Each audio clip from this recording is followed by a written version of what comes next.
Good morning guys, কেমন আছে সবাই? ভালো আশা করি ভালো আছে, আমিও ভালো আছি। তো সকালের খাবার দাবার নিয়ে বসে পড়েছি। আমার অনেক খিদে লেগে গেছে, তো সেই জন্য এই যে সকালের খাবারটা নিয়ে বসে গেছি। তো আমি আম দিয়ে রুটি দিয়ে খাচ্ছি। আমি জানি না তোমরা কি খাও কি না খাও এইভাবে, অবশ্য আমার জানা নেই, কিন্তু আমি খুব পছন্দ করি এইভাবে। আমার খাওয়া দাওয়াটার একটু অন্যরকম স্টাইল, আমি যখন যেরকম মনে চায়। এখানে দুটো রুটি আছে,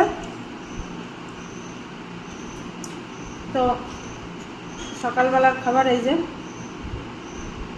আর কে কে এইভাবে খাও আমাকে অবশ্যই জানাবে কমেন্টে।